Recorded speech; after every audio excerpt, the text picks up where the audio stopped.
welfare cards being used at pot shops. Are taxpayer dollars literally going up in smoke? Remember the surfer dude, and then we warned you about the welfare waste, fraud, and abuse. Then Jon Stewart mocked us about it, so we gave him a lesson in Obamonomics. Well, then he mocked us again. Let me school you, Mr. Stewart. Ooh, school.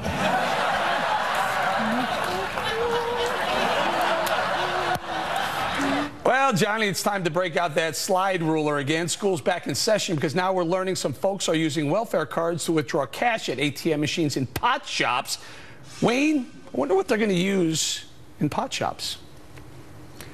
Eric, the whole thing is outrageous in the following sense. There's not one government program that works. Why? Because there's no incentive to make it work. In the free market system, you have incentive. It is absent from any government program. It doesn't matter what it is. For example, the temporary assistance program for needy families. I mean, they talk about this as an entitlement. Well, an entitlement, using that word, is an insult to the working people of America. It's an outrageous thing. They're doing the same thing with this pot system where you can go in and cash your money, get the cash, and then buy pot. It's a promotion, and it's all the opposite of what they should be doing. So what do you say, John?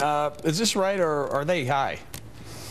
Well, Eric, everyone's high. I mean, the whole country's getting high. Rich and poor. I would say a percentage of the people watching this show are high. The issue is nothing to do with pot. It has to do with government assistance. That the welfare is wrong no matter what these people buy. It's wrong to take money from some people and give it to others. And I think that what is worrisome to me about monitoring what people buy with welfare is that controls breed more controls. So the next thing is making sure they don't buy too much salt or foods with salt or sugar or fat or anything else. Get rid of welfare, and I'll tell you, private charity is very discriminating about who they help and who they don't. All right, so John just claimed Jessica and Michelle probably are high also. Jessica, I'll let you defend yourself.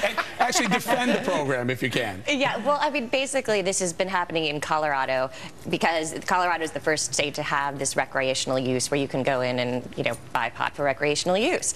Personally, I'm high on life, so... Good for you. Yes, so, and happy to be here. But, it will be addressed going forward in the law if we see pot being sold recreationally in other states around the country. This is the first time. You can't go in and buy liquor with your EBT cards. You can't, strippers and things like that. You can't already. It's in the federal law. This is a new territory. So right. The solution is to just address it. Let me ask you something, Michelle. How about this? How about you ban ATM machines that take EBT cards or TAMP cards in pot dispensaries, in liquor stores, and in strip clubs? Well, that's a first step, but I think what we ought to do is start cutting a lot of these welfare programs. 23% of Americans right now are on welfare. In the past 5 years, we've spent $3.7 trillion on welfare programs. Democrats say that this is supposed to be a short-term solution. No, it has become a way of life in America, and it needs to stop. Okay, last thought. Who wants it? Let me see if raise their hand. Someone raise their hand. Go ahead, John. Well, Eric, when you talk about, ban the ATMs in pot shops, they walk down to the 7-Eleven and they get the cash there and they walk to the pot shops. I think Michelle is absolutely right. The problem here is not that they're buying pot or strippers or anything else. The problem here is the government assistance. That's what's immoral. Stop that, and you stop the waste, fraud, and abuse for once. We're going to have to leave it there. Jon Stewart, you got to be high to think there's not going to be waste, fraud, and abuse when you can use your EBT in a pot store. I'm going to have to leave it right there. I'm going to say thanks to our awesome Cashin crew this week for joining us. Coming up.